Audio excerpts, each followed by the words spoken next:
Hello everyone, welcome back to your own channel Human Canvas Official.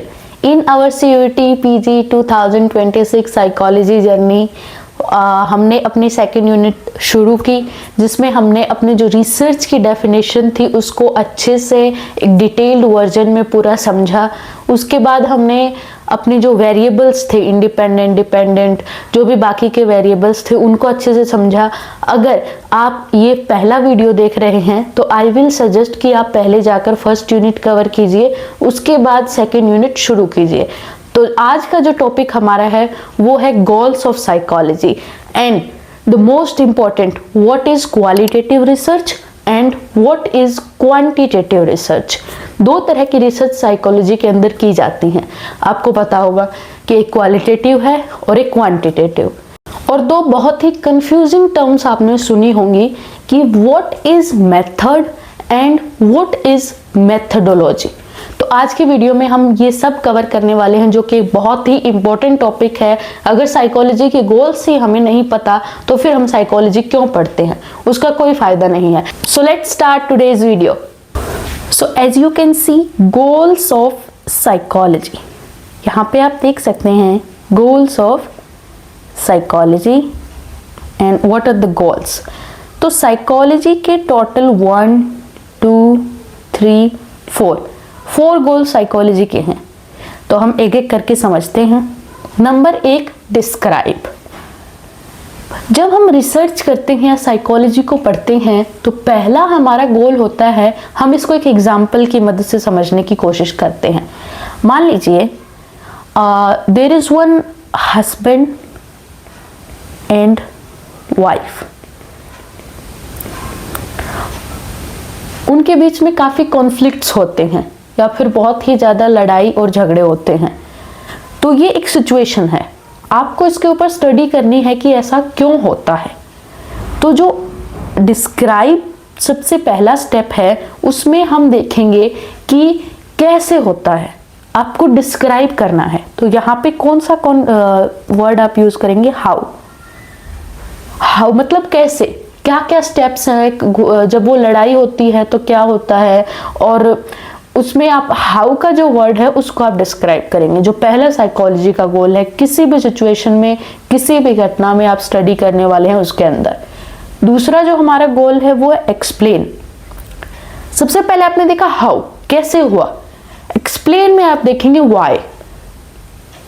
Why means क्यों हुआ, कारण क्या था उसका होने का, क्या क्या रीजंस पीछे हैं, या फिर कौन से फैक्टर्स हैं जिसकी वजह से बार बार ये हो रहा है।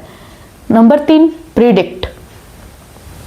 ये जो घटना या जो कॉन्फ्लिक्ट या जो लड़ाई हो रही है, इसको हम प्रिडिक्ट करेंगे थर्ड स्टेप में कि आज ये प्रॉब्लम हुई है। या फिर आप कोई एक्सीडेंट का एग्जांपल ले सकते हैं कि किसी जगह पे बहुत ज़्यादा एक्सीडेंट हो रहे हैं गाड़ियों के या फिर किसी भी, तो उसका रीज़न क्या है। तो सबसे पहले आप क्या करेंगे, डिस्क्राइब करेंगे हाउ, क्या कारण है, मतलब कैसे वो एक्सीडेंट हो रहे हैं, सामने से हो रहे हैं, पीछे से, कैसे उस घटना के अंदर क्या क्या चीज़ें हो रही हैं। दूसरा जो वाई, क्यों हो रहा है, वहाँ पे रोड की कंडीशन अच्छी नहीं है या फिर कार्स के अंदर कोई डिफेक्ट है, क्या रीज़न है।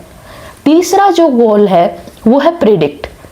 आज इतने एक्सीडेंट हुए, वो आपने देखा, तो आप भविष्य में यह जो लड़ाई हो रही है, आप भविष्य में उसकी प्रिडिक्शन करेंगे, उसका अनुमान लगाएंगे कि अगले आने वाले टाइम में ये कितना हो सकता है, कैसे हो सकता है। तो थर्ड गोल आपने देखा prediction, predict. And the fourth goal जो कि most important, that is control. लड़ाई हो रही है, एक्सीडेंट हो रहे हैं, लेकिन जो यहाँ पे मेन जो गोल है साइकोलॉजी का, दैट इज कंट्रोल। आप कौन से स्टेप्स उसके अंदर लेंगे कि आप उस चीज को कंट्रोल कर पाए। आपने डिस्क्राइब किया, एक्सप्लेन किया, आगे जो जो घटनाएं हो सकती हैं उनका अनुमान लगाया, उसके बाद आपने कुछ ऐसी थ्योरीज या फिर कुछ ऐसे प्रिवेंशन किए जिसकी वजह से वो सिचुएशन कंट्रोल हो सके। तो ये हमारे 4 साइकोलॉजी के गोल हैं जो आपको याद रखने हैं, that is describe, explain, predict and control. अब हम देखेंगे टाइप्स ऑफ रिसर्च, कि रिसर्च की कितने टाइप्स हैं। तो रिसर्च के 2 टाइप होते हैं, number 1 qualitative, number 2 quantitative research दो प्रकार की होती है, qualitative research and quantitative research. ये मेथड्स हैं रिसर्च के। तो अभी हम इनका एक ओवरव्यू देखते हैं, उसके बाद अब आगे जो वीडियोस हम देखेंगे उनमें हम इनका डिटेल वर्जन देखेंगे। क्वालिटेटिव के अंदर कौन से मेथड्स आते हैं वो सब आप धीरे धीरे अगले आने वाले वीडियोस में देखेंगे, लेकिन एक ओवरव्यू जिससे कि हमें आइडिया हो एटलीस्ट कि व्हाट इज क्वालिटेटिव रिसर्च। तो जो क्वालिटेटिव रिसर्च होती है वो होती है एक्सप्लोरेटरी। इसमें नॉन मैट्रिक होती, कोई डेटा नहीं होता। क्वालिटेटिव का एक एग्जांपल अगर आप देखें तो ऑब्जर्वेशन, एक मेथड है ऑब्जर्वेशन। जब किसी भी रिसर्च के अंदर हम चीज़ों को ऑब्जर्व करते हैं बैठकर या फिर किसी भी इन ग्रुप ऑब्जर्वेशन या फिर मतलब अलग से रहकर या किसी ग्रुप का हिस्सा बन के हम चीज़ों को ऑब्जर्व करते हैं, तो उसमें कोई डेटा की ज़रूरत हमें नहीं होती। No data non metric, no data non metric. इसमें हम चीज़ों को एक्सप्लेन करते हैं कि वाई हाउ, क्या कब कब ये चीज़ें हुई, क्या कारण है होने का, कैसे हो रही हैं, तो एक्सप्लेन करते हैं। इसमें कोई डेटा की हमें ज़रूरत नहीं होती। ये सब्जेक्टिव एक्सपीरियंस होते हैं, इसमें कोई फैक्ट नहीं होता। आप किसी इंसान को ऑब्जर्व कर रहे हैं तो उसमें क्या फैक्ट आप लगाएंगे, कोई फैक्ट नहीं है, वो सब्जेक्टिव एक एक्सपीरियंस है, ऑब्जेक्टिव नहीं है। और इसमें जो रीजनिंग हम देखेंगे क्वालिटेटिव के अंदर वो होगी इंडक्टिव रीजनिंग। अगर अब तक आपने इंडक्टिव रीजनिंग को नहीं समझा, नहीं देखा, तो आपको फर्स्ट जो यूनिट है वो पूरी की पूरी कवर करनी चाहिए पहले। इंडक्टिव रीजनिंग बेसिकली किसी भी स्पेसिफिक केस से हम जर्नल की तरफ जाएंगे। कोई भी केस हम ऑब्जर्व कर रहे हैं जहाँ से एक स्पेसिफिक केस से, केस स्टडी से हम डेटा ले रहे हैं, वो एक स्पेसिफिक है, उसके जो रिजल्ट्स आएंगे वो हम बाकी जर्नल करेंगे। तो इंडक्टिव रीजनिंग, यहाँ पे जो जर्नलाइजेशन है, जो भी इंडक्टिव रीजनिंग से जो भी रिजल्ट आए वो नहीं किए जा सकती। क्योंकि जो क्वालिटेटिव रिसर्च है उसमें कॉज और इफेक्ट नहीं होता, वो इतनी वैलिडिटी के अंदर नहीं आती, वो एक्सप्लोरेटरी होती है। इसमें कोई डेटा का यूज नहीं होता। सीयूटी के लिए अगर आप इतना समझते हैं कि एक एक्सप्लोरेटरी है, इसमें डेटा का यूज नहीं होता। क्वालिटेटिव में जो डेटा है, मैट्रिक डेटा 1 2 3 4 ऐसा कुछ नहीं होता, सब्जेक्टिव एक्सपीरियंस होता है। 3 points are enough. And the quantitative, number 2 हमारे पास जो रिसर्च है वो है क्वांटिटेटिव रिसर्च। ये जो रिसर्च होती है वो होती है एक्सप्लेनेटरी। आपने देखा एक्सप्लोर करते हैं हम, क्वालिटेटिव में क्या करते हैं, एक्सप्लोर, चीज़ों को देखते हैं, ऑब्जर्व करते हैं, लोगों से इंटरव्यू या बात करते हैं, केस स्टडी लेते हैं। लेकिन जो क्वांटिटेटिव उसमें हमें एक्सप्लेन करना पड़ता है, कोज और इफेक्ट लगाना पड़ता है। जैसे कि हमने ऊपर एक एग्जांपल लिया था एक्सीडेंट का, तो उसमें कारण, कोज क्या है उसका, रोड की कंडीशन, या फिर रोड की कंडीशन कैसी है, या फिर जो आपकी कार्स हैं उनमें कोई डिफेक्ट है, क्या कारण है और उसका इफेक्ट क्या है एक्सीडेंट। ये कोज और इफेक्ट की जो स्टडी की जाएगी वो क्वांटिटेटिव के अंदर की जाएगी, जिसमें कि मैट्रिक होगा, न्यूमेरिकल, हम डेटा कलेक्ट करेंगे। आपने मेथड्स देखे होंगे कि आपके जो स्टैंडर्ड डेविएशन है या फिर मीन, मीडियन, मोड है, वो सब क्वांटिटेटिव के अंदर ही इंक्लूड होता है। और इसमें जो रिजल्ट्स निकलेंगे वो फैक्चुअल होंगे, ऑब्जेक्टिव बेस होती है ये। किसी भी इंसान का सब्जेक्टिव पर्सपेक्टिव इसके अंदर आप नहीं ले सकते। किसी के थॉट्स या इमोशन के ऊपर आपकी जो क्वांटिटेटिव रिसर्च है वो काम नहीं करती। इसमें आपके पास ठोस, जो मजबूत फैक्ट, डेटा, नंबर्स होंगे, जिसके बेस पे आप एक रिजल्ट तैयार करेंगे और वो जर्नलाइजेशन किया जाएगा। वो एक थ्योरीज के रूप में लोगों के सामने रखा जाएगा और वो जर्नलाइज होगा। और इसमें जो रीजनिंग हम यूज करेंगे क्वांटिटेटिव के अंदर वो होगी डिडक्टिव रीजनिंग। डिडक्टिव रीजनिंग, पहले हम जर्नल, बहुत सारे एग्जाम्पल्स इकट्ठे करेंगे, डेटा इकट्ठा करेंगे, फिर वो स्पेसिफिक लोगों पे अप्लाई होगा। तो ये क्या होगी, general to specific. I hope आपको रिसर्च के दोनों टाइप क्वालिटेटिव और क्वांटिटेटिव अच्छे से समझ आ गए होंगे। आपके कोई भी डाउट हैं, छोटे से छोटा या फिर सिली डाउट, आप कमेंट कर सकते हैं। अब एक डाउट रहता है कि व्हाट इज मेथड। रिसर्च के अंदर what is method and what is methodology. Method और मेथडोलॉजी के अंदर क्या डिफरेंस है। तो मान लीजिए आपकी क्वालिटेटिव रिसर्च है, वो क्या है, एक मेथडोलॉजी।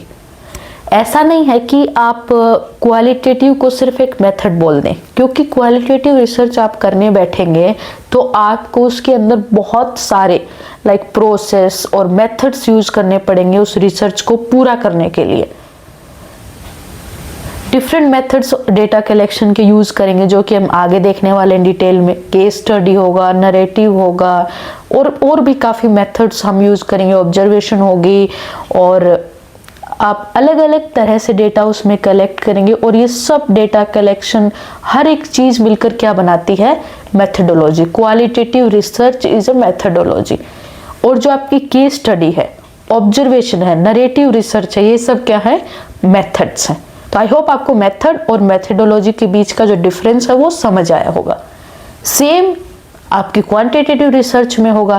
क्वांटिटेटिव जब आप बोलते हैं तो वो एक मेथडोलॉजी, उसमें बहुत सारे मेथड्स इंक्लूड होते हैं, जैसे कि हाइपोथेसिस है, बनाएंगे हम, उसमें डेटा कलेक्ट करेंगे, टूल्स का यूज करेंगे, जैसे mean, median, mode, standard deviation, आगे भी बहुत सारे उसमें मीन, मीडियन, मोड, या फिर आपका अनोवा है, सारे टेस्ट को यूज हम करेंगे। तो वो मिलाकर जो एक पूरा का पूरा, उसको हम बोलते हैं क्वालिटेटिव मेथडोलॉजी। और यहाँ पे जो डेटा कलेक्शन के मेथड्स हैं, जैसे कि एक्सपेरिमेंट हम इसमें करेंगे, या फिर कोरिलेशन का यूज जो करेंगे, इसमें एक सिंगल डेटा कलेक्शन के मेथड्स जो होंगे, जैसे कि प्रोबेबिलिटी सैम्पलिंग के अंदर आते हैं, जैसे कि सिंपल रैंडम सैम्पलिंग, वो सब क्या है, एक मेथड है, एक पर्टिकुलर मेथड है। जैसे कि आपने देखा केस स्टडी क्वालिटेटिव के अंदर, वो एक मेथड है, लेकिन जब सारे के सारे मेथड्स और जो भी प्रोसेस उसके अंदर यूज हुई रिसर्च के अंदर, वो सब आप अगर मिला दें तो वो एक मेथडोलॉजी है। तो आई होप आपको ये सब चीज़ें कवर हुई होंगी। अगर आप इनको एक बार या दो बार भी वीडियोस को देखते हैं, तो आप अगर PYQ को पहले देखें, जब आप PYQ जो पहले के क्वेश्चन CUT में आपको देखने को मिले हैं, तो आई होप आप उससे इसको कनेक्ट करके कुछ कनेक्शन इसमें बना पाएंगे कि क्या डिफरेंस है, कैसे क्वेश्चन आप आते हैं वहाँ पे। एंड आई विल सजेस्ट कि आप सिर्फ इन वीडियोज़ पे स्टिक्ट मत होइए, बिल्कुल भी। आपको खुद के नोट्स बनाने हैं, बाकी की बुक्स भी आपको रेफरेंस करनी है। I will make another strategy video, जिसमें कि मैं आपको बुक्स बताने वाली हूँ, और आप कैसे अपने किसी भी चीज़ के ऊपर आपको एक ऐसा नहीं होना है कि यहीं से मेरे को पूरा पढ़ना है। हो सकता है कि कुछ ऐसी चीज़ें हो जो मुझसे छूट जाएं, जो आप बुक्स के अंदर, बाकी काफ़ी एजुकेटर्स हैं जो फ्री वीडियोस डालते हैं। आई विल सजेस्ट कि आप वो सारे वीडियोस भी देखें, ताकि आप ये एग्ज़ाम अच्छे से क्रैक कर पाएँ। सो आई होप आज का जो वीडियो था हमारा types of research and goals of psychology and what is method and what is methodology, आपको अच्छे से समझ आया होगा। अगर आपको वीडियो अच्छा लगा हो, समझ आया, तो लाइक, शेयर, सब्सक्राइब करें। Keep learning, keep smiling, keep growing.